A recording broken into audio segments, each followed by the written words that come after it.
I will look to pass over to Will from Cross-Curricular. So thanks for joining this evening, and thanks to Howard Kay and Joe for inviting the delivery partners onto the call to present what we do and the impact that we have in schools across the UK. So my name's Will. I'm one of the founding teachers of Cross-Curricular Orienteering, and this was set up back in 2017 to help schools with a variety of areas which we'll be getting stuck into a bit later on. The sort of twist that we have on things, we're all qualified teachers. We're also now recognised delivery partners of British Orienteering. Many of our staff are also level 2 orienteering coaches as well, although we still have a couple who are not, that we've just added, who need to definitely get on the level 2 British Orienteering pathway. Now you can think of what we do as split into two areas. You've got the PE curriculum, and the national curriculum for England states that Key Stage 2 and upwards must take part in outdoor and adventurous activities. So we help schools facilitate that area of the PE curriculum. And then we've also got physically active learning lessons across the curriculum to engage pupils in their learning and take learning beyond the classroom walls. So you can see some quotes at the bottom here. In 3/4 of schools, unfortunately, outdoor and adventurous activities are either not being taught effectively or not taught at all. And that was highlighted in the most recent Ofsted PE subject review. Hopefully that number has reduced in the last 18 months since the review. And then here you can see the chief medical officers recommend that pupils are active for 60 minutes a day. Schools are responsible for 30 active minutes. And as I'm sure you're aware, there's a big crisis in the UK and across the world with pupils not being physically active, and not as active as they used to be due to the rise in screen time, consoles, phones, and so on. So outdoor and adventure, orienteering and active learning is a brilliant way to combat that. So what do we do? Well, we provide schools with packages, and we also provide a variety of experience days as well. And schools would get access to the lesson portal. They would also have bespoke school maps created. You can probably see some appearing on the screen here. So they're usually created in OCAD, and then they would be transferred to user-friendly documents for teachers to then utilise. You can see this is an example of a Key Stage 2 orienteering map. 25 control points on the map, and then there'll be 25 permanent markers installed to match those. They would also receive Key Stage 1 courses, and secondary schools would have 40 control points installed as well. And then, as we'll get into some of the control markers that we provide, there are a variety. Some are permanently installed, which are great, but they obviously will have limitations from an orienteering standpoint. So they also receive drag and drop maps and portable markers, which they can place out around the school in order to change the location of the control points. And then we also provide grid referencing maps. And at secondary, we also provide grid references matched to the OS national grid.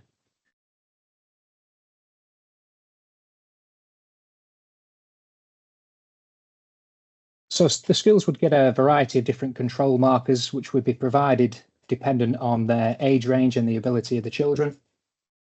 As I say, some are permanently installed, like you can see on the left-hand side there, and some are portable, like you can see on the right-hand side here. And they only go out as and when they want to deliver certain lessons. And most schools opt for a staff training session, which is a really fun event for teachers.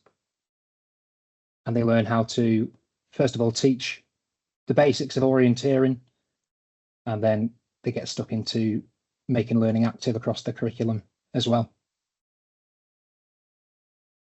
Now, away from the curriculum packages, we also provide experience days, such as the Orienteering Launch Day.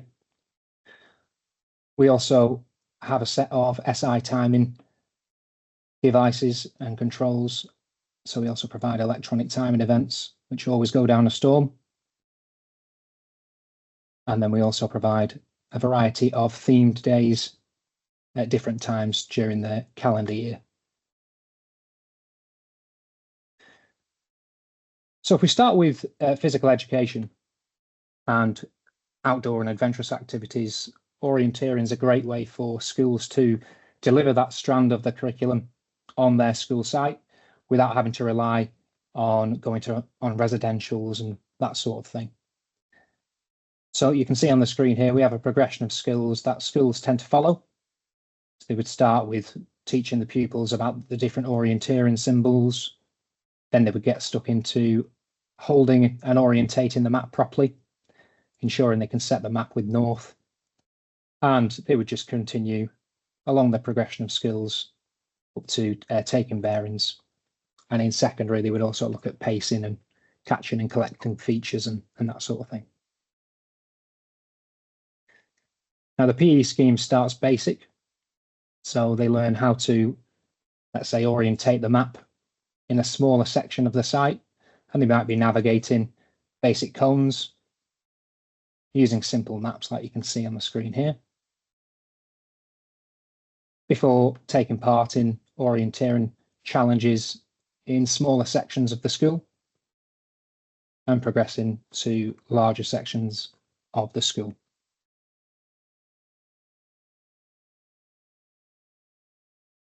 So Key Stage 2 would have these markers installed, and there's 25 of these metal stations which get put up around site.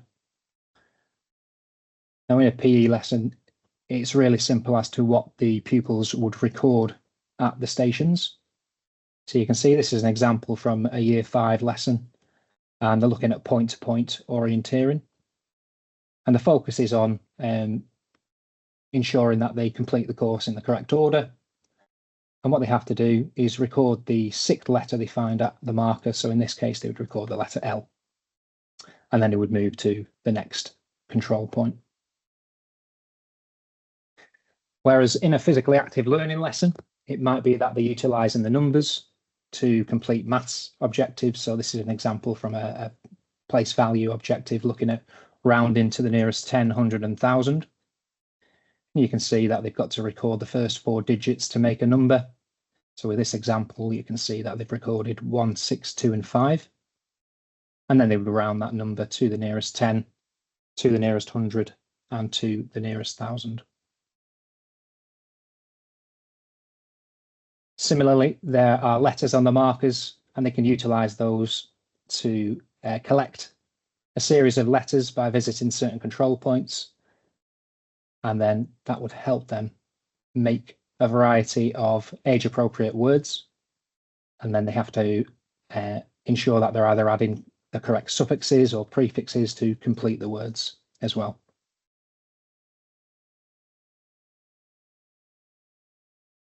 There's also animals on the permanent stations. So a variety of different science lessons can be delivered looking at animal types. And then there are also flags on the markers as well for geography-based lessons. All sorts you can do with the flags, such as matching them to the map of the world and the map of Europe. But they could be doing something more in-depth, looking at maybe population sizes and that sort of thing. And then you can also see on the markers there are exercises which they can perform. So this is an example from a Year 4 fitness challenge. They've got to find the marker and perform the exercise. And then there also are QR codes. So if schools have iPads, they can log into the system, scan the QR code, and that will then bring up question sets depending on what they're focusing on. And that relates to the rest of the maths curriculum.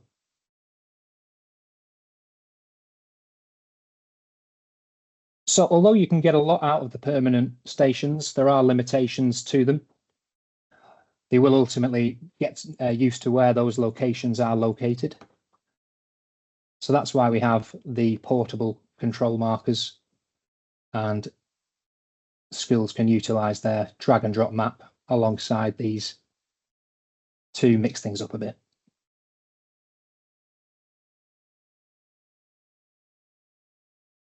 So they can either download question sets from the learning portal, they can scan the QR codes on the portable markers, or they can even go old school with a whiteboard marker and write content on them as well.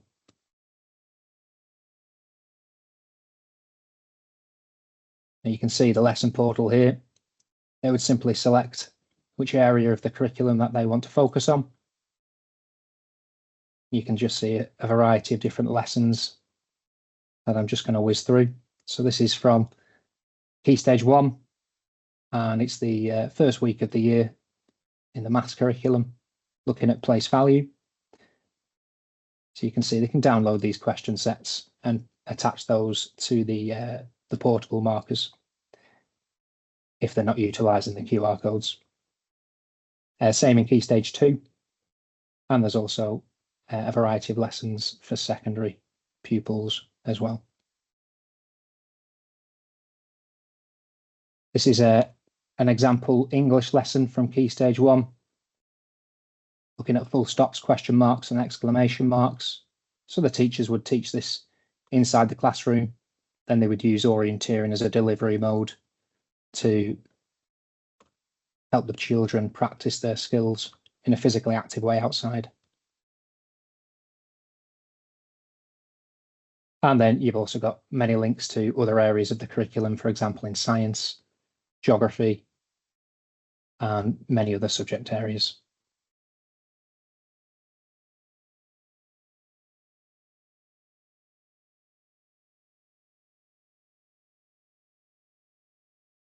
And we also provide schools with other markers. For instance, these black markers cover geometry and shape.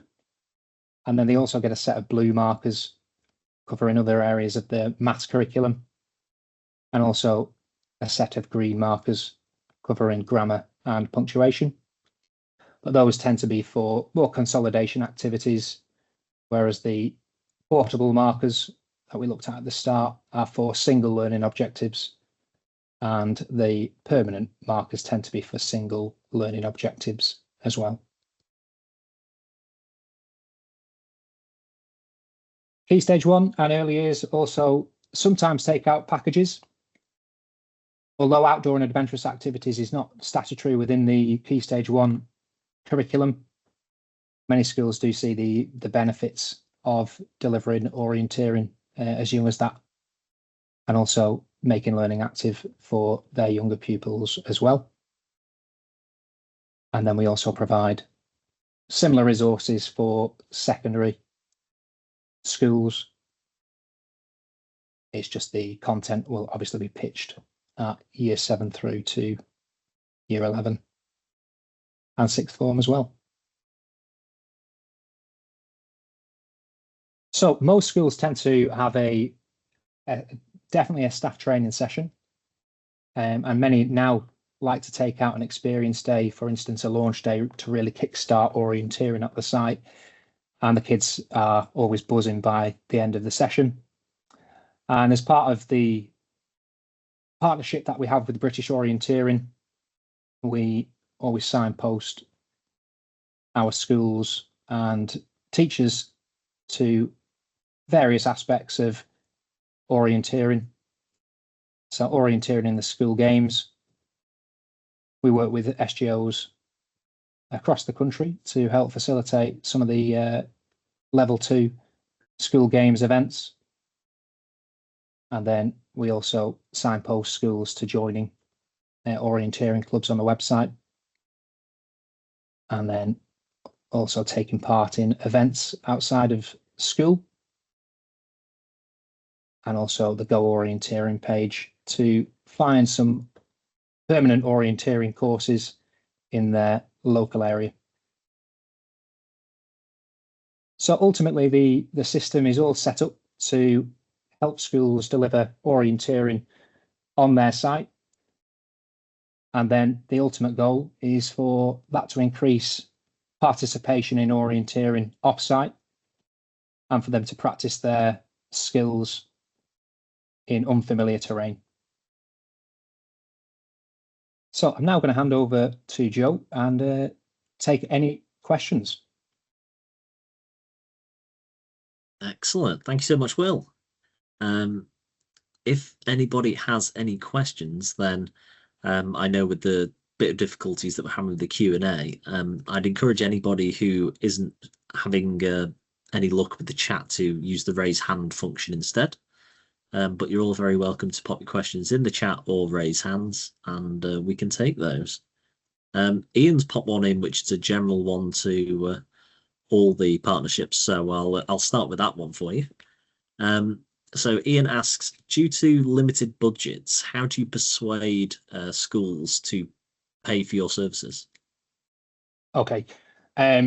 Well, schools have a particular funding pot that they can dip into for initiatives like this, the primary PE and sports premium fund, and secondary schools have access to the OSF fund. And that is really, being a funding stream that schools have utilised to purchase. I can't speak for everybody else, but certainly to purchase our product, and it's allowed us to innovate and increase it a lot further due to that funding.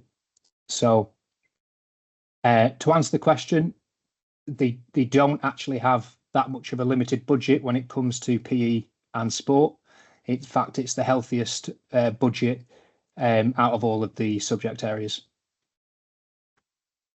And a very nice way to get some benefits for your departments through cross-curricular learning as well. There you go. That's your link. The other departments are always very happy. There you go. That's teamwork. Do we have any more questions at all for Will?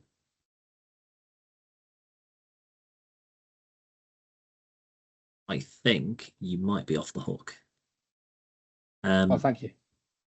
Thank you so much, Will, for the presentation. If anybody does have any questions and they do want to pop them over via email, then I'll make sure to get those over to Will to be answered either a bit later on in the session if we've got time, or we can do that after the session at some point, I'm sure. So a huge thank you again for that presentation. And next we will have the dynamic duo of Keith and Jason from Enrich Education. Okay, thanks very much, Joe. So I'm just going to share my screen, hopefully.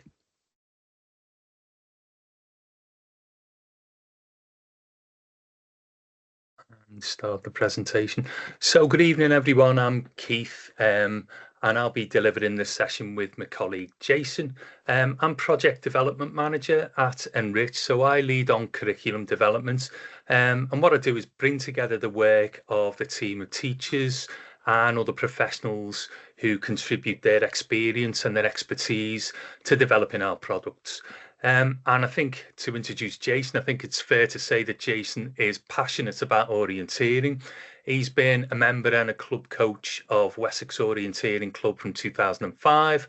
In 2018, he won the award for Orienteering Club Coach of the Year. And Jason's one of our outdoor learning coordinators at Enrich. So he works directly with schools, creating their bespoke maps, installing their orienteering courses and delivering training on orienteering to school staff. And what we're going to aim to do is to tell you a little bit more about the way we work at Enrich, and then to think about how this links in with the idea of engaging a new generation in orienteering, which you know is a key part of British orienteering's current strategy.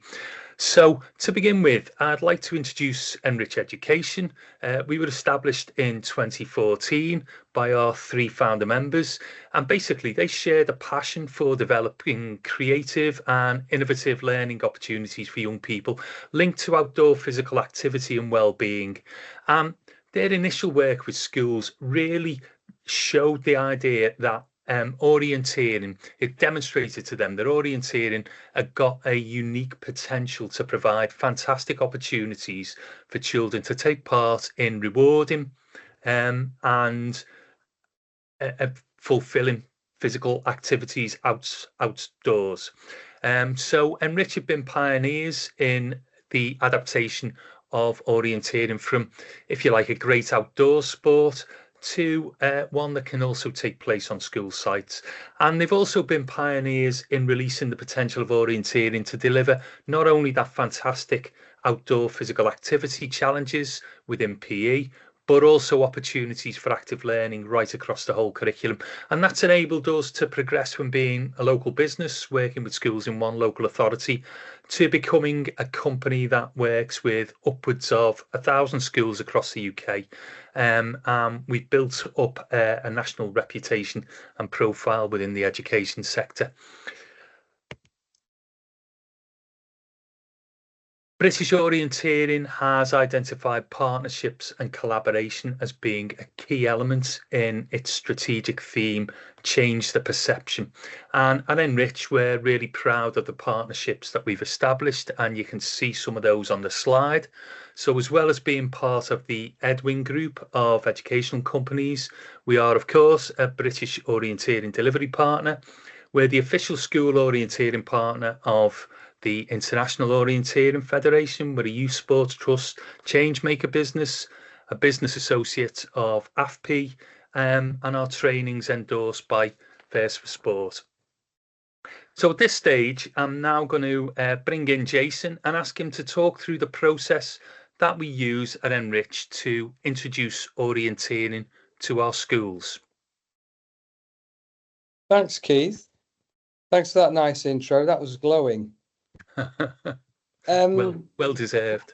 Great to see everybody in the room, some different clubs from around the country, and especially Timo from Netherlands. I'm very proud to say we are sending a couple of youth over to the Interland competition in Netherlands in a few weeks, Wessex youth. So very, very super proud of them, and hope they're going to have a great time over there. Going to go through, how do I set up schools really, and what are the aspects of it? It's very site specific. As you can tell, there's so many thousands of schools in Britain, and when we go, we speak to the PE leads generally before and prepare before I actually get in there and see what exactly they want to be done. So the map that we make, it is a bespoke map in that we walk around with them and we look at every single opportunity there is to make the best of the site, and we are very careful about selecting the courses that are going to be used for the orienteering aspects. As you can see, they are IOF standards, so they're going to be the same color and symbol palette that you know and that you would see everywhere else around the country and around the world. And so when I set those up, we're looking at making control locations that you have to actually be at the circle to see the marker, and you'll know that from being in the forest, south side, north side, things like that, just to be a little bit interesting and make it an interesting experience for the children. Of those maps there, you can see that there's a section in the bottom side which is a small section of a larger area. So we do the whole site, and on the whole site we set up 15 of our markers, whether they're primary or secondary, and then we take an extract and then we put in 10 that are for the phonics, the numbers. So that's more of a search and discover type, a simpler activity for the younger ages. And so we take an extract of that bigger map. Everything that we do is linked to our sessions that are on the hub, which is a subscription that the school take. And the hub is the springboard to all the activities. Basically, their session plans, activity sheets, and answers. And teachers like to know what are the answers and what is it that I'm actually doing.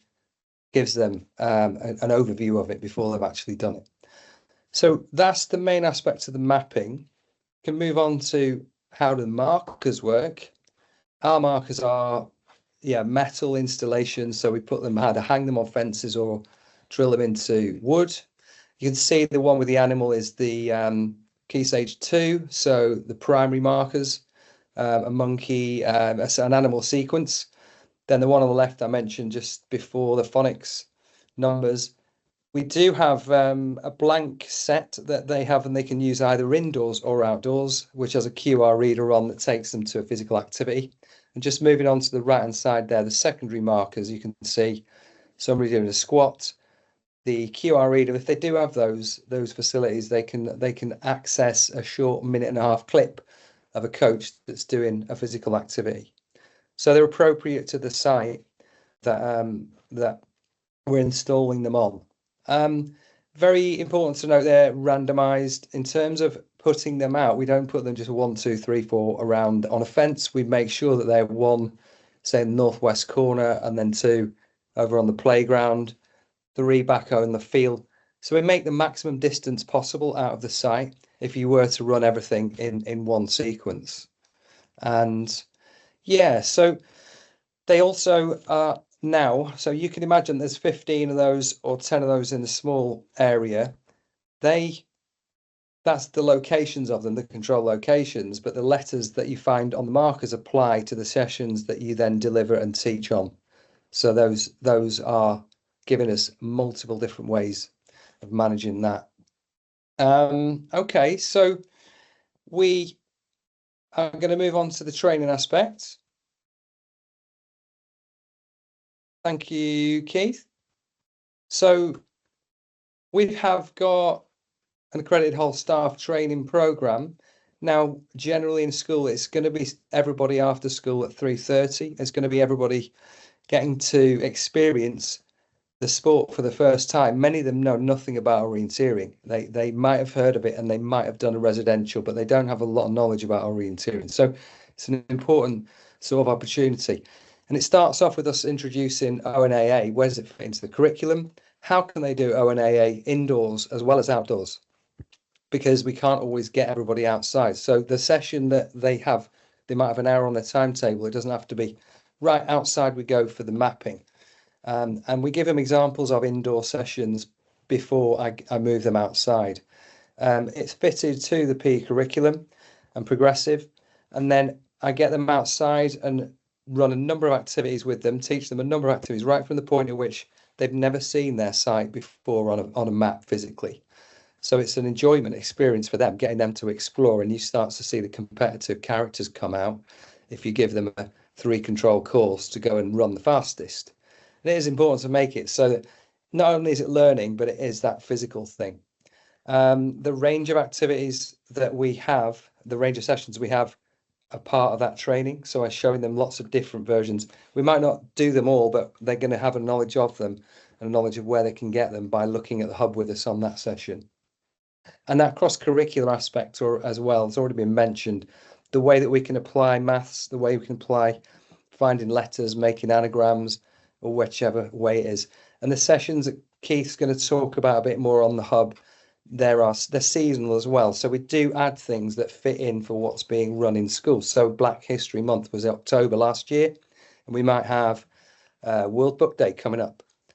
Okay, so that's a training aspect. And then the progression, if we move on one more slide.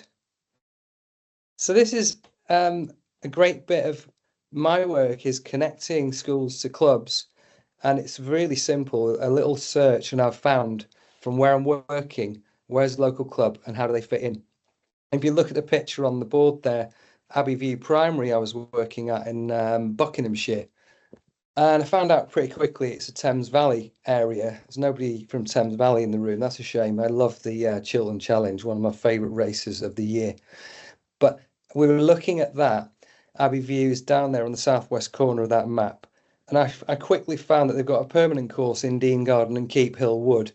And you can probably just see if you cross over, there's an area of a street which you can see, and then the hillside and the forest. So these kids could literally walk out of their school and within 2 minutes be on a permanent course.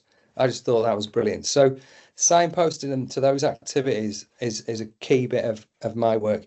And, you know, we've mentioned about how it fits into the bigger picture, how kids can then become regional squad and national squad, and even race for GB if they take it to the max. So yeah, I call that an exit strategy. It's like, I'm going to teach this for a whole half term. Where does it extend? Where can I then put people through to? Okay.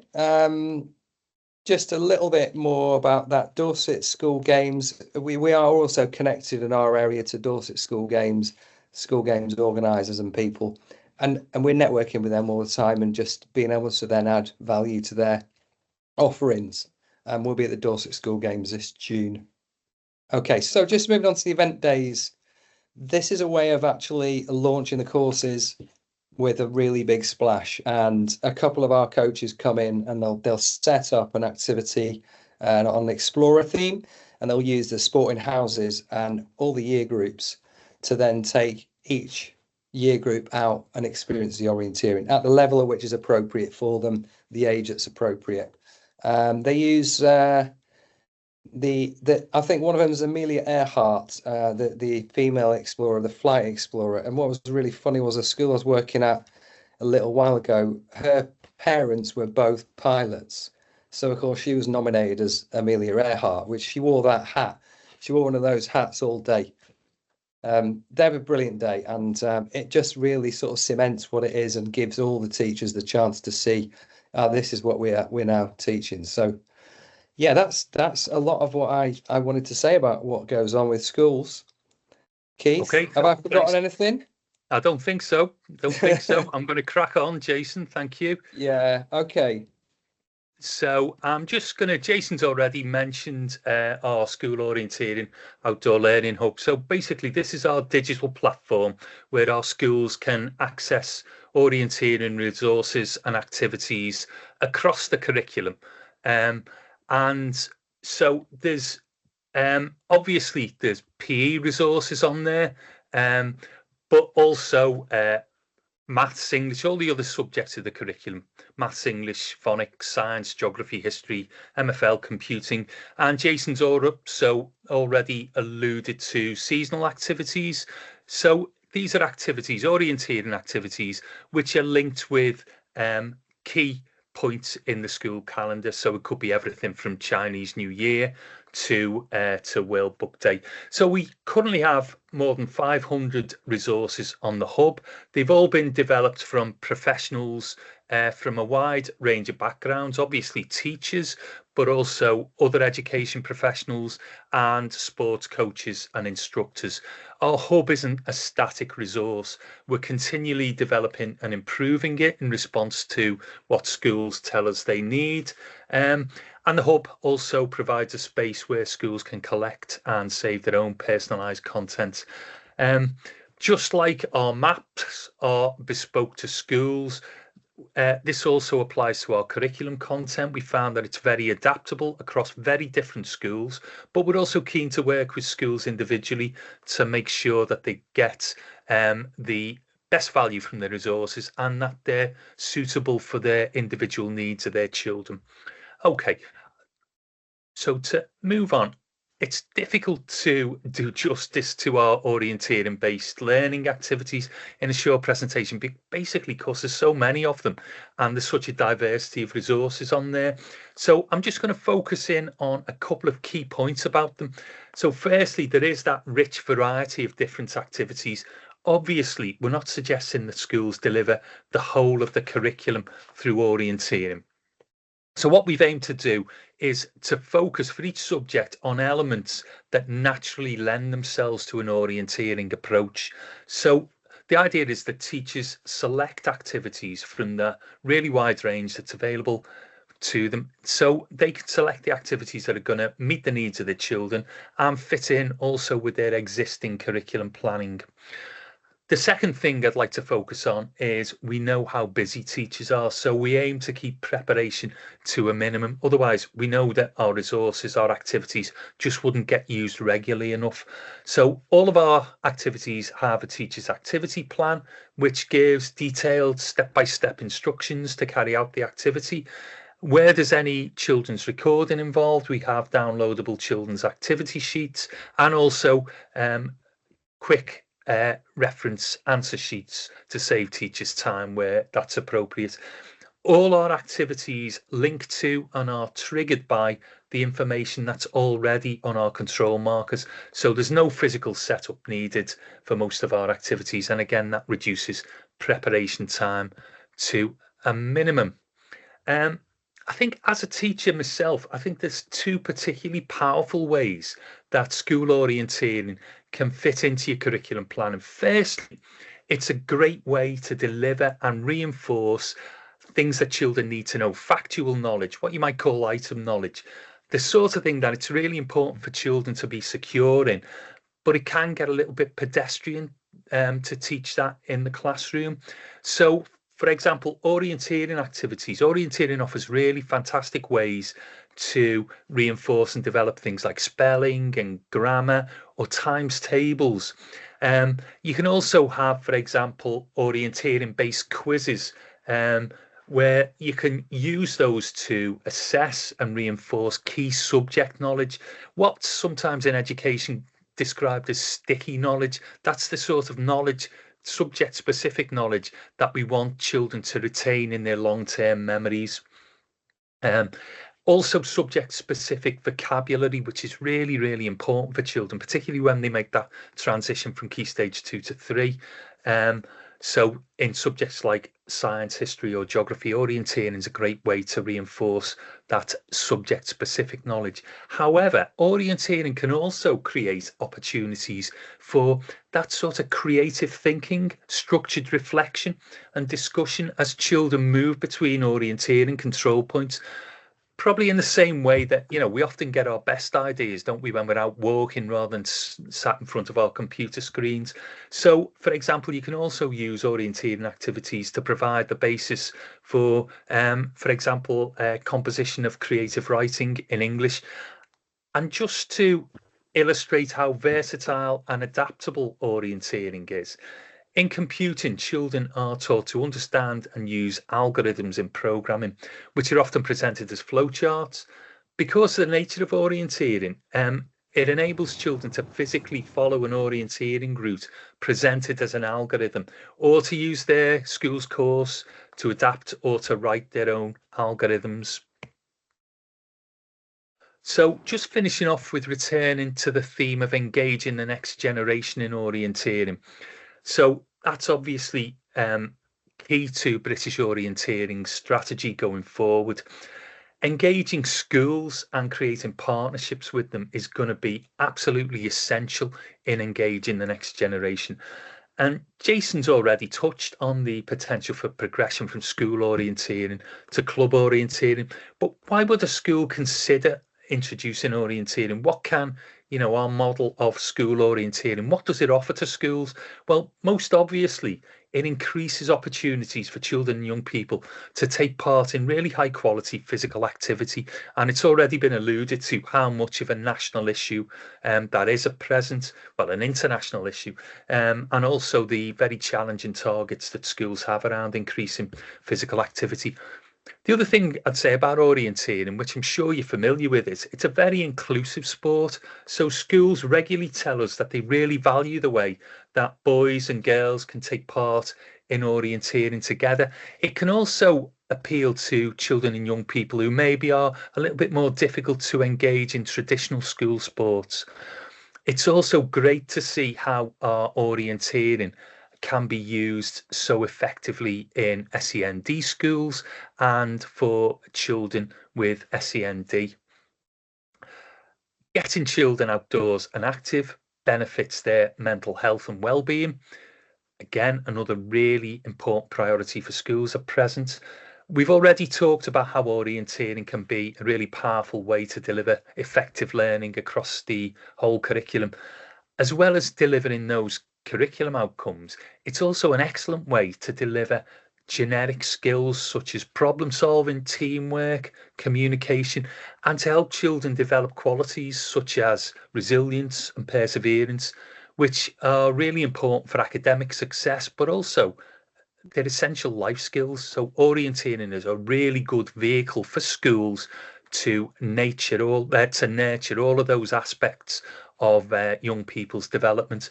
So at Enrich, we currently work with over 1,000 schools, including primary, secondary, special schools, literally from Scotland to the Scilly Isles.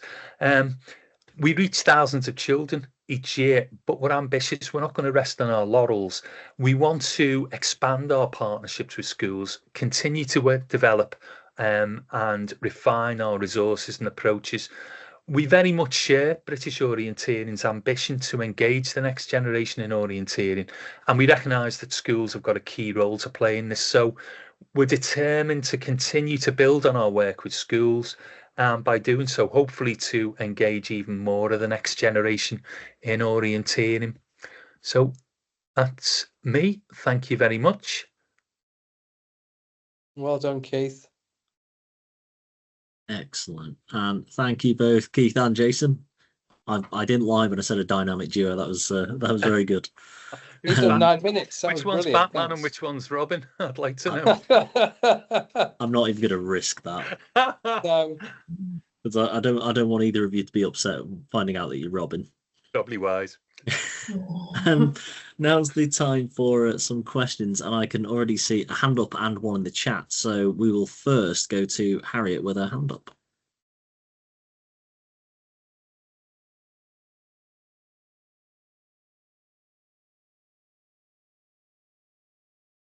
You're still on mute. There we go. Sorry, I was just trying to unmute. Sorry.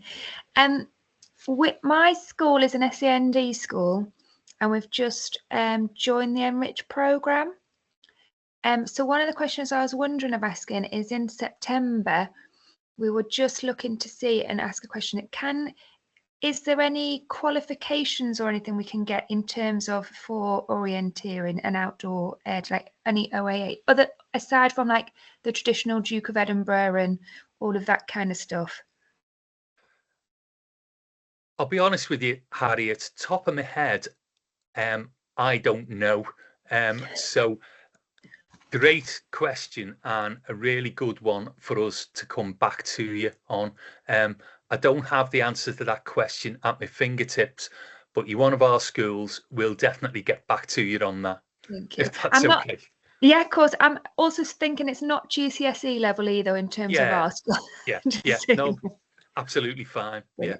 Thank you. I actually can provide a bit of an answer as well. Oh. Which is even better. So we do have an instructor qualification coming for schools. It's in the works from British Orienteering ourselves. Howard is the man for that. So I'll make sure to put Howard's email on the email that will come out post session. And anything about that, I'll make sure to get them popped on the mailing list. Yeah, in terms of staff development, our training is accredited through First for Sport, so there is that for staff. But in terms of youngsters, I shall come back to you, Harriet, if that's brilliant. Okay. Thank you. Yeah, brilliant. Thank you. Excellent. No, I had an answer there. A very short one, Harriet. It might be that if you have anybody doing Cubs, guides, scouts, they do badges. The first thing that came up to me was if they've got any links with those types of organisations. They often do badges that are, I know they do an orienteering badge in Cubs and Scouts now. So brilliant. Just an idea. Yes, yeah, of course, especially with the community links as well. So that'll you never know. Yeah, that'd be great. Thank you. Thank you so much. I believe Howard's just whispered in my ear as well that we've recently revamped the Scouts badge as well.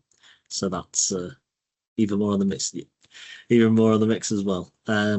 I can see Stuart with a physical hand up, so I'll go to Stuart quickly. Thank you for your question, Harriet. If you'd like to unmute, Stuart. Hi, I'd like to ask a question which is for the speaker and the previous speaker as well. And by the way, I was very, very impressed by what you were both offering. It's really, really exciting. But what I want to ask is, how do you kick off the first start with a school? Do you go knocking on the door? Do you send flyers? Do you go to teacher conferences? Because I'm just interested in how you get that interface going at the beginning. I mean, we do attend lots and lots of education conferences up and down the country.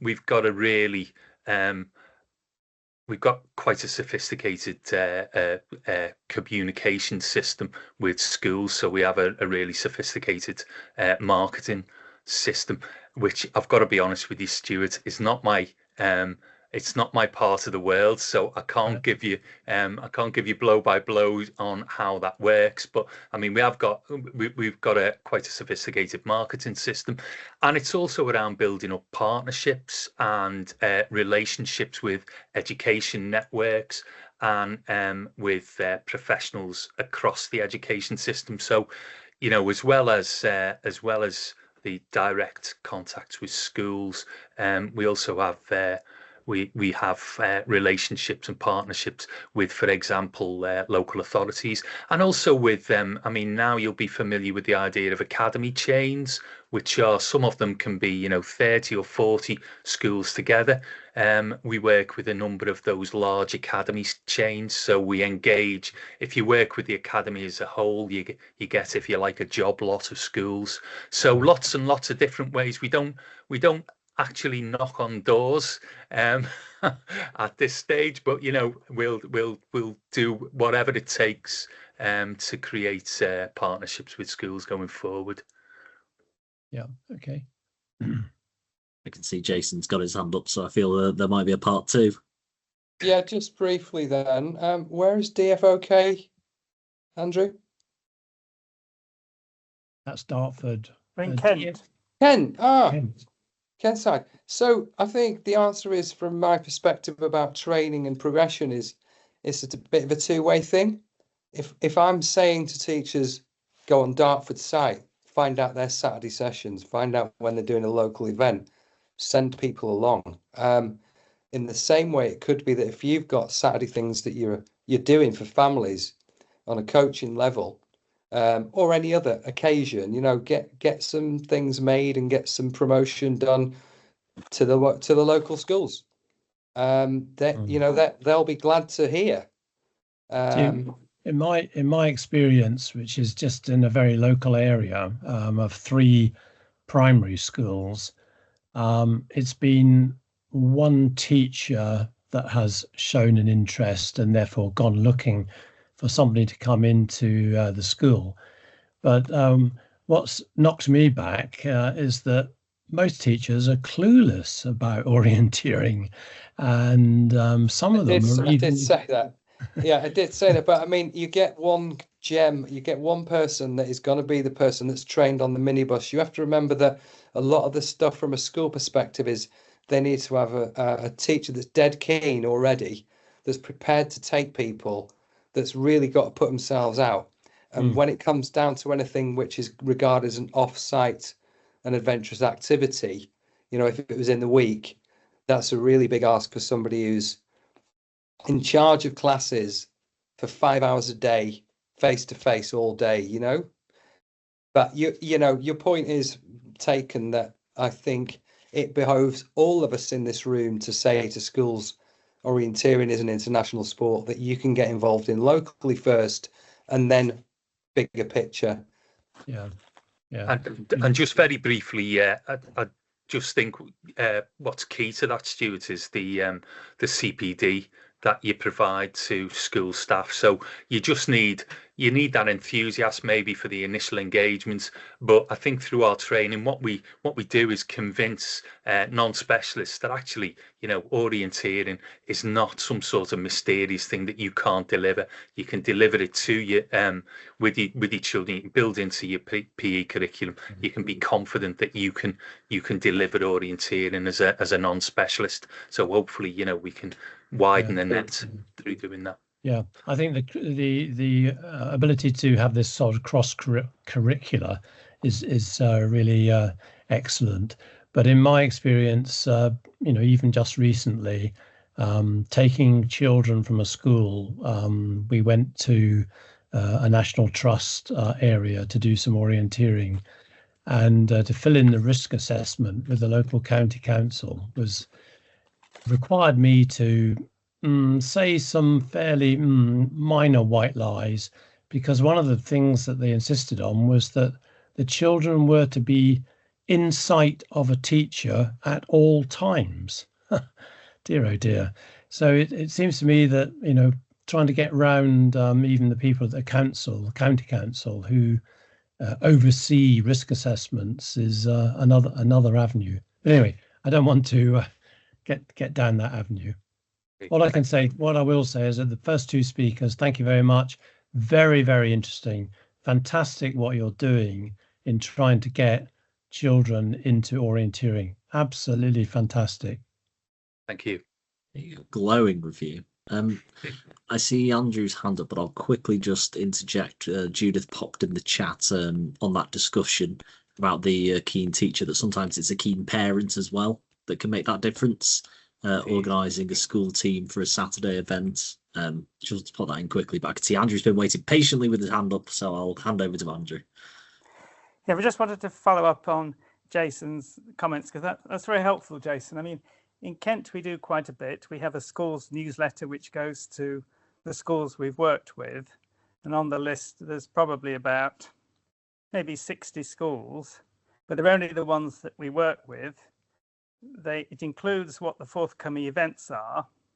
And what's going through my mind, and it might apply, you know, not just to Enrich, is there a way we can work even closer in partnership, where we get to know, or teachers come to us through you, so that we can continue the good work you're doing by having direct links between the club and the school that you're working with? Because it seems to me that the schools you're working with could well be the lowest hanging fruit for achieving the crossover from schools working entirely within their environments to branching out a little bit further, and only for 1 or 2 pupils, but it could make a big difference to the clubs. But I'm not sure it's joined up in that sort of way at the moment. Certainly something we're committed to, Andrew, and you know, we'll explore all avenues. You know, Jason did allude to the opportunities for progression, which, you know, you've mentioned yourself. It obviously it's a really positive opportunity for progression from school orienteering into orienteering beyond the school site. We're really committed to that, and we will explore all avenues.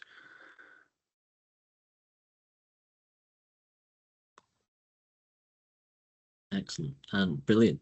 Thank you, Andrew and Keith. I will pivot over now, especially because I can see that she's just sat down with a cuppa. So I will thank you both, Jason and Keith, for the excellent presentation. Thank you. I think Stuart beat me to it with all the praise. So but I think, you know, that it's really good to see all the excellent work that you've been doing as well. And it's been a pleasure having you. Thank you. Next up on the docket, third, is Michelle Riley from the Orienteering Company. Okay, share the screen.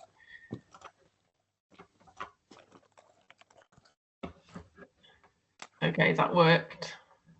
Yep. Okay, hello everybody.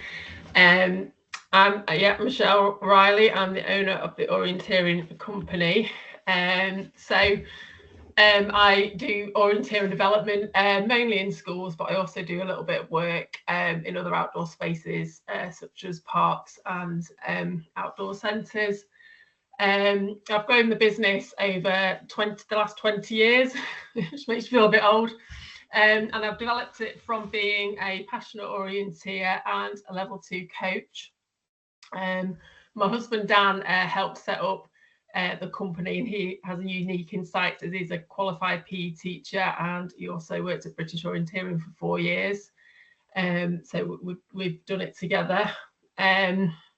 So the first key element, obviously, which is really important with orienteering, is the maps. So I always create a map by going and visiting the site, and then I draw the maps up in I've got the latest version of OCAD that I subscribe to.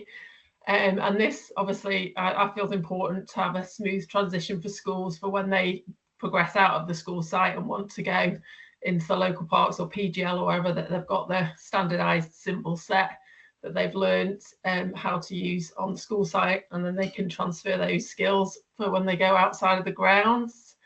And as well as the maps, provide markers. So my markers are designed to go out permanently. There's a set of 25 markers, but I can expand to 40, but usually schools have the set of 25. So they're durable plastic markers, and they have 3 answer codes on them to prove the students visited the correct control point. And they are also cross-curricular. So we've got letters that form anagrams of the team anagram session, and that for secondary schools it progresses into French, German and Spanish anagrams. The red numbers are used for maths work. So there's lots of different maths challenges they can do, products and factors, averages, and then it expands into concepts such as the nth term for secondary school, putting numbers in a sequence. And then the final set of black letters on the marker is either a phonic sound for primary school or a periodic table element for secondary schools. So those are my markers. And then the markers and the maps tie into the scheme of work. So the scheme of work is a set of 20 progressive sessions tailored to the needs of the school. They're a mixture of skills and competition-based activities. But I do sessions of Key Stage 1 to Key Stage 4. So I have worked with infant schools all the way up to further education colleges. But most schools I work with looking at provision for Key Stage 2 and Key Stage 3. So the last years of primary and the first years of secondary. So the sessions are laid out with the brief description of the session, the aims and objectives, all the resources that you're going to need. And within that session, you've got all the resources. So the first 8 sessions in the scheme of work build orienteering skills, so things like cones exercises, classroom map making sessions, for example, and then the outdoor sessions that use the maps and the markers. So we've got an example here from a secondary school scheme of work. So this is where students have to go and visit 3 control points and find the periodic table element, and they need to answer questions about them. So where are they? What's the element? Where are they in the periodic table? And then there's different questions like what properties the element has, what happens if you mix 2 or 3 elements together, that sort of thing. And then so with each session that use the map and the markers, there's like a bespoke maps. So this is a head-to-head sprint competition. So this map just shows 3 of the permanent 25 control points on this map. So each session has a bespoke map to go with it. And we'd also do grid reference maps for the secondary schools, where 4 and 6 figure grid references, where they have to go and follow a grid reference and find the control points within that session. And then the last session in scheme work is always visiting off-site to a permanent orienteering course. So always signposting schools to how they can take orienteering outside of the school grounds, and find the nearest permanent orienteering course and their local orienteering club. And I also offer teacher training as well. So that just really helps to, I think, embed all the orienteering resources that I offer. It's an entirely practical session where the teachers will be going through some of the sessions in the scheme of work, and the teachers will be able to see how it all fits together practically. And it's normally a lot of fun, and the teachers get a lot out of it. And I think doing it in a practical way is just a great way of seeing how we can see how it all fits together, especially using the maps and the markers. So I offer 3 packages for schools, but it's also flexible, so schools can pick and choose the elements that they might want. So some schools just start with a map, and then they want to move on and progress it to getting a set of markers or scheme of work. Some want training, some don't want the training. So I'm very flexible with that, and I provide ongoing support to schools, such as map updates and if they need any replacement markers. And I feel like it's really flexible and versatile. And I'm really passionate about what I do, and I love spreading the joy of orienteering to others. I get real immense satisfaction from seeing the fun teachers have in the teacher training sessions and how inspired they are to pass that on to their students, and then they also bring in their own ideas too, which I think is great. So that's me. Excellent. Thank you very much, Michelle. For any questions, I will happily open the floor for anything in the chat or any raised hands. I do have one that I've written down as a little starter if you'd like. So just the first one, which it was the one that was asked previously, but I think it's a good one to ask again, is so how do you look at making those connections with schools in order to get out and actually delivering on the ground? So I find a lot of my, so I work mainly in the Northwest, but I do travel to other parts of the country, but I get most of my work comes from word of mouth and schools talking to each other, and other schools coming on site and seeing what I've done in one school and passing that on to other teachers. So yeah, I'm just, I'm a small business. It is just me doing it. So yeah, it's mainly from word of mouth, and then some, maybe from looking on Google, but it usually starts from somebody wanting to, like you say, a teacher that is interested in orienteering and wants to develop it.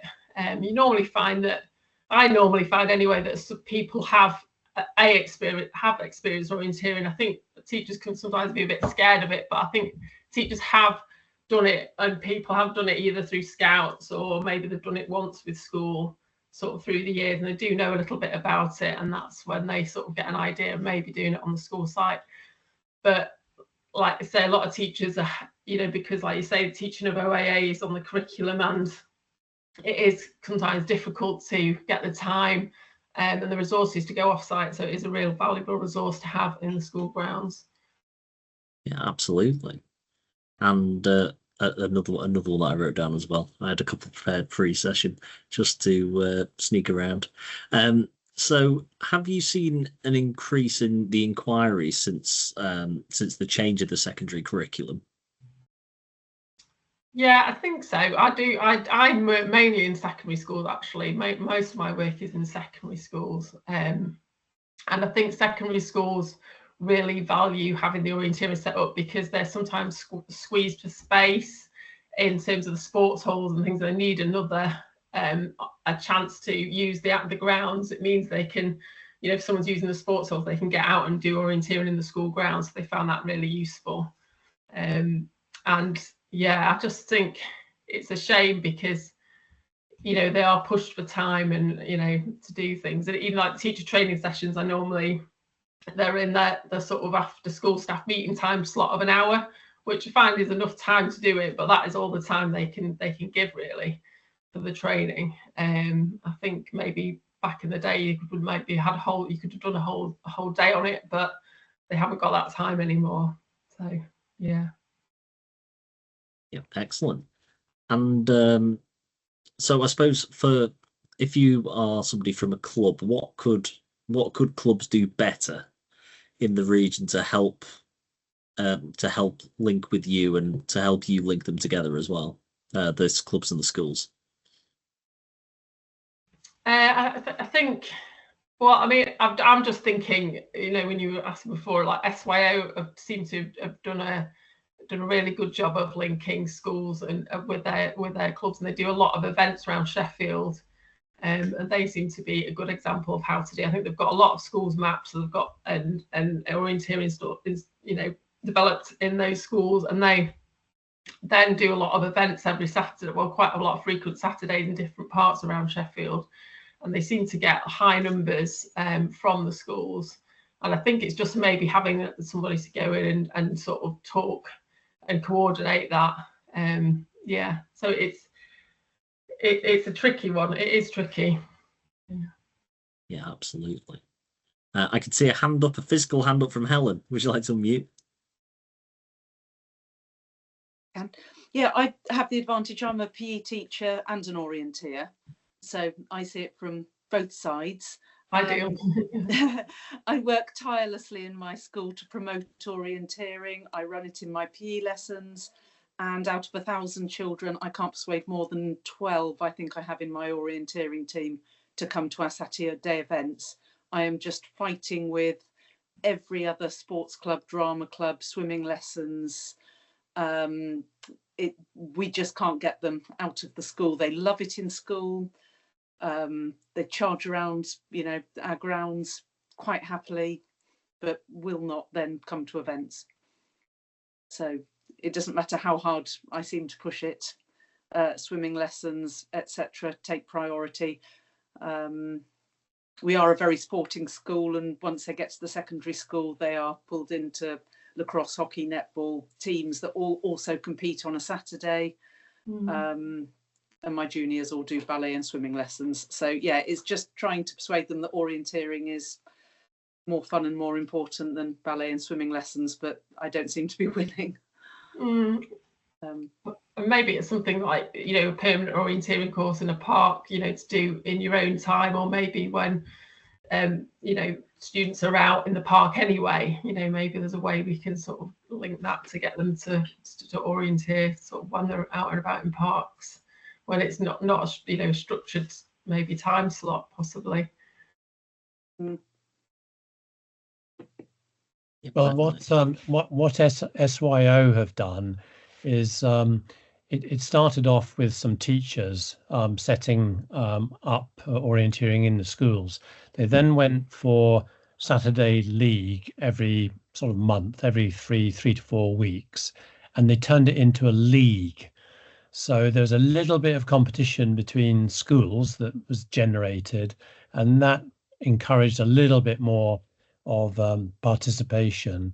But the other thing that they did was they recognized that the child coming to an event on a Saturday at midday or whatever it is, 1 o'clock, is brought by a parent.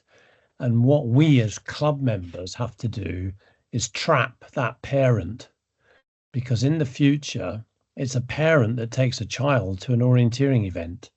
So what they've done is they've tried to get the parents to why not do this little, which is actually a yellow course or something, why not give it a go whilst you're waiting for your child to come back. And they've attracted, that's how they've tried to get parents involved, which then leads to possibly getting the children and the parents to join SYO as a club. It's a good idea. I'd like to say we do both those things. We have a junior league, a schools league. At the moment, we have about 15 schools on our books, but only regular attenders from about 3 or 4 schools. And I have persuaded the majority of my parents, my team of 12, I think 7 or 8 of those parents are now running regularly because their children have. But my team doesn't seem to be growing. I'm not having the same success as South Yorkshire for whatever reason. I can see Jason's popped his hand up. Do you want to wade in, Jason? Oh, you're on mute still. I'll wade in very quickly because Josh is waiting patiently. Just to say that, I mean, Helen, that's like heartening to hear, because, that's a totally familiar experience. And it's just competition for people's leisure time, so don't get downhearted, just keep going. But if you've got primaries that are doing a scheme of work over 5 or 6 weeks, this is for everybody. A great thing to do is get the parents in at the end. If you can get the parents to come into a session after school, and then get the kids teaching their parents on the map, that I found was a real win. And that might lead to that important lift thing going on. Secondary wise, it was a lot better when we were doing GCSE assessments, because then there was a real immediate crossover. Do you know what I mean? But unfortunately that stopped about 2019. But yeah, just It's just those few positive parents, and we've got quite a good youth squad now in Wessex, and there's only a few positive parents, but they make it happen. So yeah, brilliant. Thank you, Jason. I think that's a very strong point as well. It's the uphill battle, but the work that you do in Helen sounds absolutely brilliant. It really is. It's a tough job and can be disheartening in that, but it does sound like that you are doing some brilliant work down there. As Jason also alluded to, I can see Josh patiently waiting in the wings. He's had his wait, so I'm more than happy to give him the stage at this point. So no pressure, Josh. So I'd like to welcome Josh Jenner formally from the Outdoor Classroom. Yeah, thank you. Thank you, Joe, and thank you, everyone.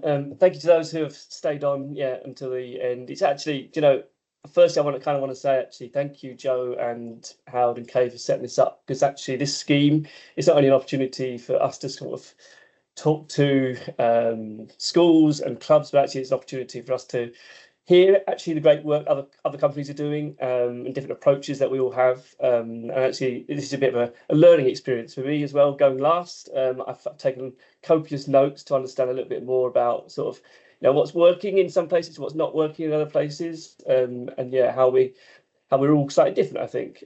So yeah, I'm from the Outdoor Classroom. My approach is a little bit different to some of the ones that some of the guys that have spoken already. So my background, I'm actually a lifelong orienteer. I've literally done orienteering apparently since I was the age of 3. So orienteering is effectively all I've ever known in that world. So going through as a junior, sort of in the South East Junior Squad, I got my first coaching qualification at the age of 17. I'm an old level 4 coach, which is kind of translated loosely to level 3, I think, on the UKCT. I'm a coach educator, I'm a coach assessor, and then we do these teacher orienteering part 1 courses, which Andrew's chatted in earlier. We work together on those sorts of things as well. So my personal background really is a lot of orienteering as a sport, really, and therefore as a junior, throughout my life, throughout my career, I received hundreds of hours of volunteer hours of support and coaching to develop my own personal skills. I never did it in school. All my opportunities were sort of extracurricular. I was fortunate; my parents, took me places, but obviously not every child has that option. But I always felt it was a real shame we never did it in school. So I think when it came to kind of choosing a career or working out what I wanted to do, it kind of made sense for me to sort of give something back to the orienteering world, the orienteering community that I've sort of had so much benefit from. And so I was actually introduced to the kind of concept, I think, of school orienteering from Helen Errington, which some of you on here will know or know. And since then, I've been working with schools now for the last 15 years to support them basically with everything they need to effectively teach orienteering on a school site. So in a kind of traditional sense, mapping, installation of some sort of permanent course, and then some sort of staff training, just to sort of upskill the staff to go ahead and teach it. But then there was a real discrepancy between what we were doing in schools to then if you went to an orienteering competition in terms of the equipment we could sort of offer.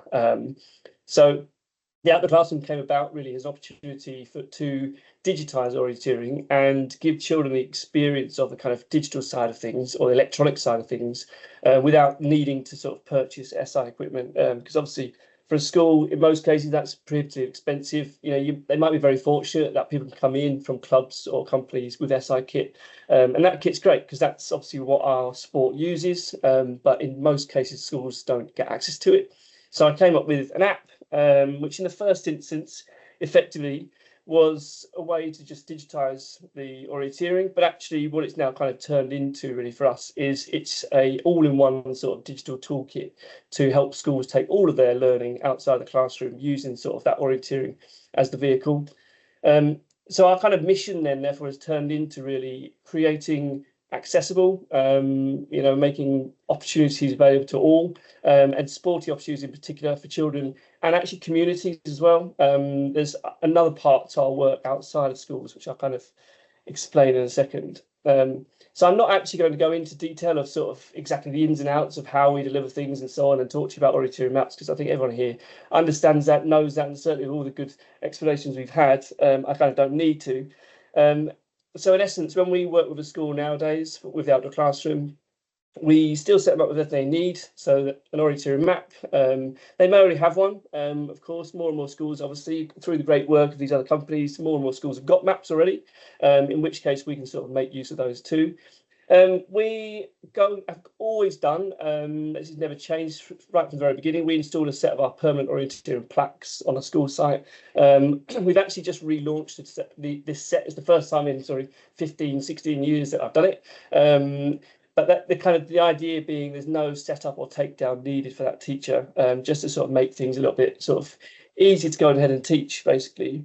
Then our app, we've kind of got two versions of our app. The Outdoor Classroom is kind of a digital or a mobile only app. We actually have a completely free version of the Outdoor Classroom that any school can just sign up for online, and gain access to without any necessary prior knowledge of orienteering. They can use that system to then go ahead and start teaching or taking children outside the classroom to do orienteering in a kind of physical sense around the school. But we also have a paid version of our app as well, which then gives the school access to a lesson library with pre-made content mapped to the curriculum. It also gives them a lot more access to the data, because the biggest benefit, I think, of our digital system is the data that we can collect. Historically in my career, all the schools I've been to a school, I might go there 10 years later and they say, oh, we've never done orienteering. It may be the case that the teacher that did it before has left and that box has gone in the cupboard, and we never really know. We've got no monitoring necessarily how active or how much orienteering is taking place at a particular school. So the Outdoor Classroom sort of changes that and allows us to kind of in real time track distance the children are covering, the time they're spending, number of sessions they're doing, number of pupils that are active, and every single activity in the session is logged against each pupil. So for school and certainly reporting, especially if they're being funded by an external source, they want to understand how that funding is being used, how active, and how much impact, I guess, the activities are having on that school site. So that's kind of the biggest benefit of us being digital is the kind of reporting side of things. We also do offer staff training, in-person staff training sessions, but actually our approach really is to actually get our teachers using our system itself to teach themselves to do staff training rather than just the pupils to benefit from the Outdoor Classroom. Why can't staff use it as well and actually get outside and be active? For the same reasons our pupils need to be active, staff can actually be active too. And because my background personally is orienteering, that's my kind of specialism, that's my expertise. I haven't got a teaching background, so instead our approach is to actually set up our system up as a platform that schools can then use or home educators can use to customise their learning to suit their individual needs and their individual school, because obviously every single school and learner is slightly different.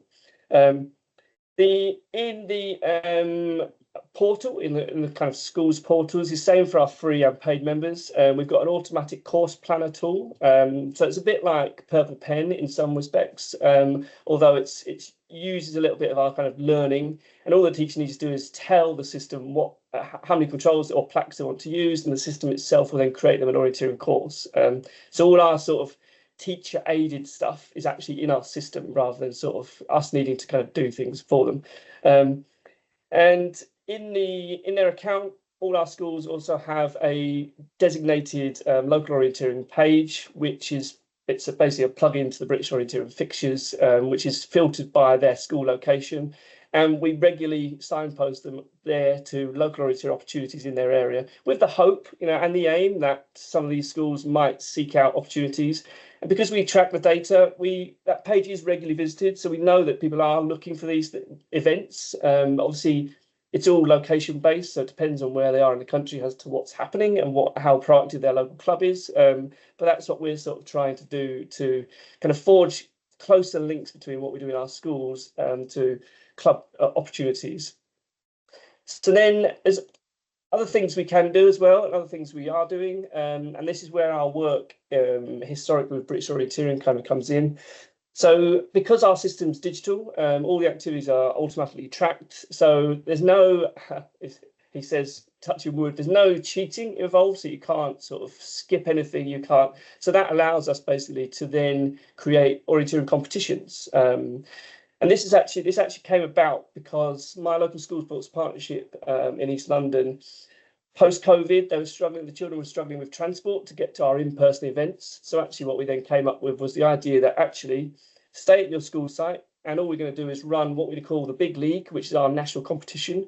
And all the school needs to do during the Big League programme is take as much learning as they can outside the classroom during that time. And we score our schools on the 4 data points that we capture: the distance, time, percentage of pupils, and number of sessions completed. And for each one of those categories, there's an overall prize, and then there's an overall prize for the winning school for the combined scores as well. So for us, it's a really great way of creating orienteering competitions for schools that maybe, are harder to reach or more remote, or don't have the transport capabilities to actually get to in-person events. So it's a way that we can do sort of bona fide, so to speak, proper orienteering competitions from a school site. So making kind of competitions more accessible. So this year, the Big League runs every spring term. We're going to extend it this year for 8 weeks, because last year we ran it for 6 weeks. We're going to extend it for 8 weeks this year, just to kind of encourage more schools to take part. And because of our free version of the outdoor classroom, all schools are eligible to take part in any of our competitions completely for free. It's just, again, a way that we can sort of support schools to create more orienteering opportunities for their pupils, and reduce those barriers to actually taking part. Underneath the Big League, we actually also have another programme which is quite relevant to clubs, actually, and it's a programme called Little Leagues. And Little Leagues basically is the exact same idea as the Big League, but instead of us running it and making it a national thing, Little Leagues we create admin access for an organiser. So if you, in your club, you're working with a local group of schools, or you're networked with a group, what we'll do is then allow you to become an organiser on our Little Leagues programme, and then you can create your own private competition, single day event, challenge, league, whatever you might want to design it as, for just yourselves and your network. And you have the admin access like we do, so they can start to see the kind of results for your Little League. So this is a great way that we work with school games organisers, London Youth Games. We work with orienteering clubs as well, if they want to put on a Little League in their area. When we work with clubs, the best method that we've found so far is to actually run a Little League in conjunction with an in-person event. So when you talk about, signposting schools to in-person competitions, the idea is you run a Little League for 6 weeks, for example, and then the culmination event, or the prize giving even, is at an in-person event run, or an orienteering competition, an orienteering event. So we're trying to sort of give schools good access to orienteering competition on their site, and then therefore encourage them off-site as much as we can to then take part in a kind of local orienteering competition. That way, feeding them into the orienteering community in that way, which I think that it's different everywhere in the country for sure. We've had good successes in some places, not so much in others, but it's just a bit of trial and error. But this is something we are keen to do with clubs. So if your club wants to sort of access your schools, give them something that's more like SI competition style of a competition, and then with the idea that then the objective to feed them into your club. Little Leagues is quite a good way, I think, to do that. So outside of that, I mentioned at the beginning, we also work outside of schools. The outdoor classroom system, we relaunched it or rebuilt it at the end of beginning of last year, and we've now made it publicly available. And the idea behind that is not only can you take part in an orienteering competition or an orienteering trail, so to speak, on a school site, we're working with orienteering clubs and existing permanent orienteering course infrastructure, and trying to refresh that infrastructure and create our public app, or make our public app available in local parks. So the idea being a member of the public can go to their local park or green space they might already be familiar with. They might already be familiar with the permanent course, but this digital system allows them to then take part in what we call trails. So it's a digital way of doing basically an old school, let's call it, permanent orienteering course. And the trails, they are different themes. So it could be a nature trail, it could be a history trail, and it could be related to that specific site, or it could be something quite generic. And because it's all digital, we get a lot of feedback data, and we can then understand how interested people are in certain themes. We can change themes, and it's just a way that we can sort of bring to life, or re-bring to life, existing permanent orienteering courses, and engage, I think, a new audience in orienteering. We don't necessarily talk about it as orienteering, but the idea is you're in your local park, you're interested in this app, and you take part in a nature trail around your park. And at the end of the course, all of our trails, the user gets a landing page directing them straight away to their local orienteering club opportunities. So every user then gets signposted straight away to their local club. And the ideal for us, let's say a user goes to a park on a Friday or a Saturday. At the end of the trail, it says, oh, by the way, tomorrow there's a local league event here.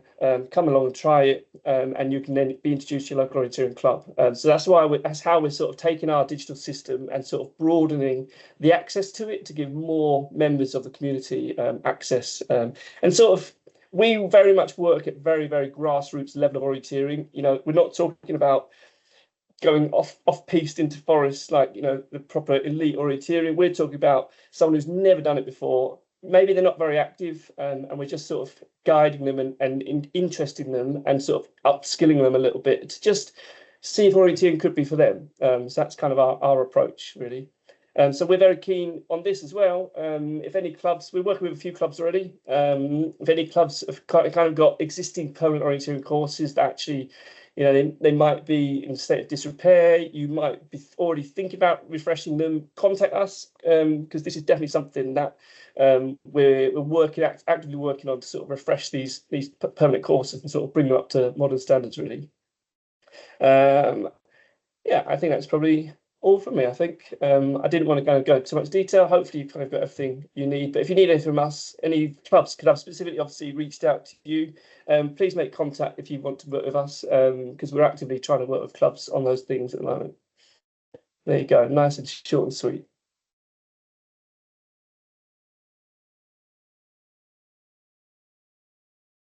Short and sweet indeed, but absolutely brimming with information. I'm still taking a hint, so I'm glad that there'll be a video of this. No, excellent work that you do at the outdoor classroom, Josh, and it looks like it's you know, really getting out there as well.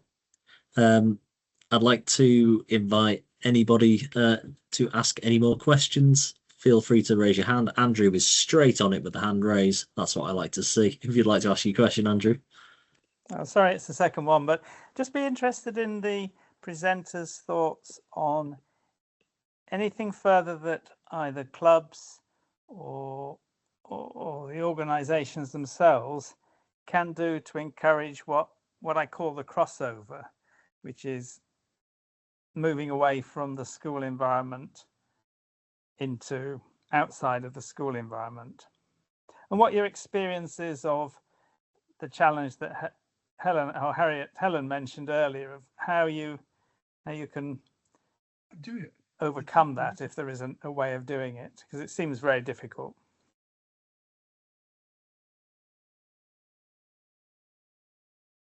Can I just chip in with some quick thoughts, Joe?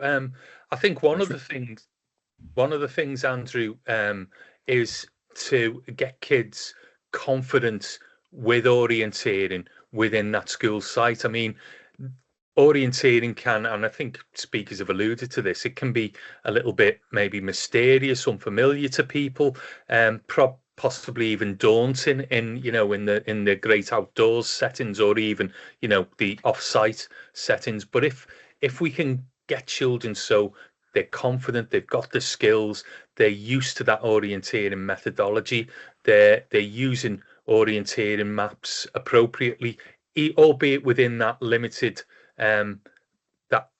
environment of the school site, that will then give them the confidence and hopefully some, you know, incentive and interest to take it further. So I think, you know, you can see the real potential for for the developments that links between orienteering, that progression from orienteering on school sites beyond that. But I think it is about, you know, getting children really confident with those skills in the school setting. And also, as a few speakers have alluded to, if you can, and Jason mentioned this before, if you can get parents involved as well, that's a real bonus. That's not in any way to that's to totally recognise the challenges that Helen's facing. I wouldn't want to minimise that at all and say that there's easy answers, but I do think that, you know, really embedding the skills for children is important. I have got an idea that has been percolating as we've been talking, but I think maybe there needs to be more smaller parks developed for orienteering, maybe permanent orienteering, but certainly mapped, because I think that if you're going from a school site and then you go into the areas that are traditionally mapped for orienteering, and obviously for experienced orienteers, you want an interesting area with lots of detail. But I think if you're going from schools, it'd be good to have some intermediary areas that are slightly more challenging, and obviously it's going to be challenging because it's not the school site. Smaller parks, a little bit like the Explorer program has done through British Orienteering, but maybe using permanent markers there and just getting quite a lot of little areas mapped, so there's more possibilities for clubs to run sessions or to have permanent markers on as well. I think if you've got a lot of different parks in a certain region or area, I think that's what has been to SYO's advantage. They have around Sheffield, there's a lot of different areas, so there's lots of different variation you can have. But I think that, yeah, maybe a sort of stepping stone between school grounds and then the sort of harder forest maybe maps, or, you know, larger scale areas that we normally orienteer on, that would be good. Yeah, I think Michelle, actually, that's a very, very valid point. Yeah, I think that's kind of our approach of the public version, is to sort of take the system to where people are, you know, and I think effectively break down what actually doing orienteering means. What is orienteering? Actually, in very basic terms, it's using a map to navigate around an area. That doesn't have to be technically challenging. It doesn't have to be a TD5 area. It could literally, in some cases, just a recreation ground. And if you view that as from someone who's never read a map before, if you view that from a child's perspective, certainly, yeah, to you know, an active orienteer, it's boring, you know, in the sense that it's easy navigation, but actually to other people, new to orienteering, certainly, it's, you know, a new environment. It's a step on from a school environment, but actually it's a place that, yeah, they can get to. It's local to them, and I think if you flip on its head, you know, and look at it from a kind of newcomer's point of view, that's how you might sort of channel that, basically. Yeah, we've had a little bit of success with a school, for example, where it's a secondary school and they are keen. They have a minibus. They're keen to go to 2 of the permanent courses, use the markers, and the teacher's very enthusiastic. So that we see as a very positive thing. The challenge, I think, for primary schools seems to me to be the idea of the experience day, where the parents come to the school and experience what the child is doing. And ideally, the parent also gets the chance to do it themselves, so they can see that it's not that straightforward. That's the sort of area we're thinking as being the most likely to be attractive in the primary area, because they're reluctant to take the children off site because of safety reasons.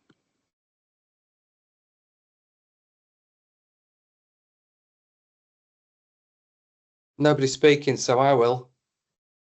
So yeah, exactly. And it just gets that one gold PE lead that will be able to say, we've got the timetable, and this is generally when we have a parent's invite, and make that happen, you know. But honestly, like, it's catching a flag in the wind, getting a school to then really run with this sport. It really is. So I answered Louise actually about Scotland. Scottish schools' budgets are their own budgets, but if they've been paying for shinty for 20 years for kids to go and play on a gravel court somewhere, then it's just our job to promote orienteering to them as another thing that, in fact, Scottish forests are the best in the entire world. But there's a lot of clubs there like Edinburgh Southern, where they're doing a lot of grassroots work as well, where they're actually getting loads of schools interactions. But it's not like we can do that because they're Scottish for less money. We've got to make a living out of doing it. But we'd love to work in Scotland. I'd love to work in Edinburgh. Yeah. I think there's also, I think it sounds like as well, it'd be probably a good discussion with the Scotland, specifically with SOA, maybe looking for some kind of support in the middle of there as well. And I'd say the same for the other home nations as well. I can see Harriet's been waiting patiently with her hand up, so it's time to unmute Harriet. The floor is yours. Oh, thank you. I've got two questions on the back of that. How do you find out if there's any clubs in your area? So obviously, Jason, you said there, like you just knew straight away Edinburgh had a club. How do I find out if South Tyneside or the North East in terms of have any clubs available? Is like a website I can go on, or? So in terms of finding clubs, that information should just be on the British Orienteering website. If you go onto, I believe the URL just says find your club. I have the website in the background now, so as soon as I find where the button is, I'll put the link in the chat. Whilst I do that quietly, do you want to ask your other question? My other question is, it's slightly off topic, but it was just based on something that I picked up from Josh about you can use like outdoor spaces, however big or small, like small parks, and they can be like trails rather than having the permanent posts up, because we've got the posts up in school with obviously being part of Enrich. But on a Thursday afternoon, I teach beach school, and I've got different ages. At the minute, I've got really, really low levels. So they're ages 8 to 10, but obviously cognitively a lot lower, and there are a lot of complex physical needs. Not all classes are like that. But then I was thinking, could it be one of those trails as such with those apps? Could I like link the two together? Could I do some kind of activities like that linked into beach school as well, combining them both? Or is it more predominantly like woodland, forest, park spaces? That's Joe, if you don't mind, I'll answer. Yeah, that's an interesting setting actually. When you talk about a beach, I mean, are you talking about what I interpret to a beach on the edge of a sea? Yeah. Yes. Yeah. So we did parachute games today about beach safety. So. Okay. Yeah, I mean, my point of view, I think, with this system, I think that's the way I described it a second ago, is we're trying to sort of make orienteering accessible to wherever people want to be. My only kind of initial thought with a beach, if it's just a flat piece of beach, I mean, what's the map going to look like? But I mean, I've certainly orienteered on sand dunes before, and there's lots of places that are mapped for sand dunes. I don't know in places like that if there's any sort of infrastructure, but probably, although it's not possibly in your setting, but there is a virtual orienteering called MapRun, where effectively that can be used anywhere without any infrastructure of any kind. I'm not plugging another company here, but actually MapRun, I think. I think in like a beach setting where basically, it's impossible to install anything, even temporarily, possibly. That's the sort of thing that might work. But no, that's a setting I'm not too familiar with, but I would definitely be interested to find out a bit more. It's just it was just because I'm going to be looking into obviously everything we've talked about tonight anyway, in terms of, I think I'm going to be, how you're talking about that teacher, I feel like on the basis of this session tonight, I feel like that's going to be me and my schools. I've been making notes and notes and notes, so I've got loads of ideas. It was just then something that you said that I just picked up, and I wondered if there would or could be a connection. So it was more just a query, but it's definitely something I'll be looking into. But I apologise because I can see myself now being that teacher. Not at all, Harriet. And I would say as well that there are activities that you can access through your because you're one of our schools that really, they're not sort of conventional orienteering activities, but they do involve very similar skills, as in Yes. following a route and Perfect. collecting information. So there are activities, if you need us at all to point you towards those. I've got it in my head, some of the things that, you know, would really lend themselves to that sort of beach environment. Not your conventional orienteering, but it's where the youngsters that you're working with could use the same sort of skills that are Yes. involved in orienteering, like following a route and recording information as you go and things. So by all means, give us a shout and we can potentially point you towards some stuff that you can access. Brilliant. Thank you. Cheers. As well as on your quest to become that teacher, I'll from our end as well, we can send you some information on a map on that side of thing that Josh mentioned, and I'll also make sure to get down the information on some of the training and e-learning as well from before. Brilliant. Thank you. I'll make a mental note, get everybody involved, get onto Howard. Thank you. Do we have I also popped the link for the club finder in the chat as well. Do we have any more questions for any of the presenters? I may be able to throw one in. I do actually have one for Josh, but I wanted to offer everybody else their turn first. Josh, here's a question from very much the uninitiated. So with the adult classroom being used on mobile devices, how does that work when you get to a school with a mobile phone ban? Great question. Thanks for preparing me for this question as well. With a mobile phone ban, yeah, tricky. It depends on the setting. I guess there are the schools certainly that we work with. The students don't use their own devices. It's the school's devices that they have.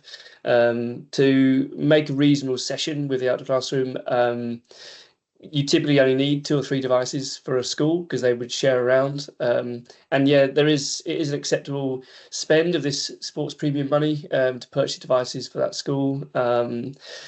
Yeah, there's actually a report that it come out recently or yesterday even, very, very recently, about phone use in schools actually hasn't been successful, or banning it hasn't improved something.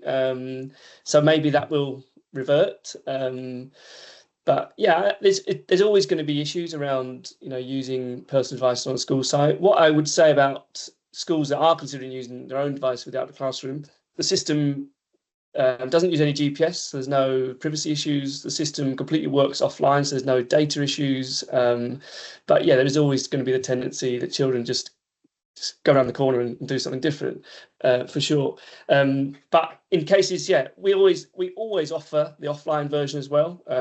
So all of our activities, all of our maps, everything that the teacher would plan in the portal can all be then printed offline as well. So still be, just in case devices aren't available that day, all our system can be also used manually. But obviously that still involves then the teacher to go out and put things out and so on. But yeah, I mean, I'm a big advocate for digital technology. I just think, you know, especially given things like AI and the way of things going, I think, you know, if you can use it in the right way, if you can use it in a constructive way, certainly when it comes to education, I think, yeah, I think why not? But yeah, tricky question, Joe. Thanks. Thought I'd have one in the back pocket just to try and catch you. I will self-confess that when you were saying about you know, going around the corner and doing something else, I do remember one of the couple of occasions of orienteering. I do remember just all taking 1 point each and then just sitting under a tree for half an hour and sharing the answers at the end. So I'll put my hands up to that one. But that's many a better man than I on that front. Do we have any more questions? I'm looking at the time now, and if there aren't any more, then I might look to Will. With the hand up, go for it. Oh, thanks. Yeah, I've noticed a few questions coming from Ant and at Nottingham Orienteers and Andrew at Dartford about whether the delivery partners have a presence in their particular area. And I'm sure all the delivery partners would love to work with Dartford Orienteers, Nottingham Orienteers, and the whole of the UK. So it's really a question for British Orienteering here. Is there a way we can get that knowledge out to the clubs? I know you've got that new link on the website. Can we signpost them to that where they can see cross-curricular orienteering, they can see Enrich, they can see the outdoor classroom and the orienteering company? I'll make sure that the directives are all passed over. I'll make sure everything comes out via the email. I do know that it is somewhere, and I know that Kay definitely knows where it is. So I may need to be actively corrected if she's hiding in the background. But all that is available on the website, and also in the last school's newsletter that we put out. We discussed all about the delivery partner scheme, and I'm sure we'll be doing it in the next one, and probably the one after that, as much as we can. Yes, I'll make sure that some of that. So just to double check, Will, you're looking for just basically more signposting on our end to get to you guys through us as well? Yeah, just making sure that we're providing those links to the orienteering clubs. Yeah, I think there's definitely a good case when this session goes out with some promotion on socials that we can get a whole bundle of links in there as well. Jason, I can see your hand up as well. Yeah, just probably one for Howard, really. Are you going to do these like yearly now with delivery providers, and just do review and stuff and see how that's gone along? So it'd be good to sort of benchmark that and see what we've achieved. Yeah, absolutely, Jason. And this is a pilot, as you know, and we're going to evaluate it and move forward. And we're extremely impressed with the work that you guys have done so far. So yeah, all good going forward. Great stuff. Yeah. Well done, everybody. That's a volunteer for the next session. That's usually I have to try and rope people back in for them again. So that's it would be brilliant to have you all back again for sure.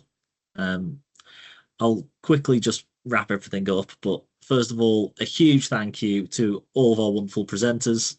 All the sessions are brilliant, and it's just Howard's once again stole my line, but it's so good to see the really good work that you have been doing as our recognised delivery partners, and I'm sure that the everybody else who's attended tonight can understand and agree that the work that you've been doing really is truly excellent. And on top of that, I can see a virtual round of applause, a real round of applause from Howard. No, fantastic. All right. A huge thank you as well to everybody who's attended this evening. A special thank you to everybody who's still here at the hour and 56-minute mark, because that is I know it's a shift for everybody involved. So thank you again, everybody. Just a quick little bit of promo for the next session, because the next session will be tomorrow night. That is with Revive Active, and that is Menopause, Embracing Life's Traditions. Anybody who's been through a Revive Active session before, absolutely brilliant. And I'll also promo as well for a double, and only because it will be a session presented by Kay, and she's here. The rescheduled Impact of Come and Try It events on your local community session will be going on Monday as well. I'll pop the links onto both of those onto the email that will go out with the video. The video for this I'll aim for early next week. I'm having a little bit of software trouble when it comes to the editing side, which has delayed the previous session, so I'm playing catch up at the moment. But all the links that we've discussed about tonight, anything I can possibly think of that we've discussed tonight, I'll get all together in the big email bundle. That'll be sent out to everybody, as well as the feedback form. Any time for the feedback form, and all feedback is really appreciated, including suggestions for future sessions. Although I think that we might have this one again next year, so that's another one ticked off the list. But if you do have any requests for sessions, then please let us know. We really do want to build the development conference around all our members. Once again, a huge thank you to the presenters and to all the attendees. And with that, I will bring an end to the session. So thank you very much for being here, and have a good rest of your evening. Thanks, everybody. Thank you. Thanks, everyone. Yeah. Cheers. See you in a forest.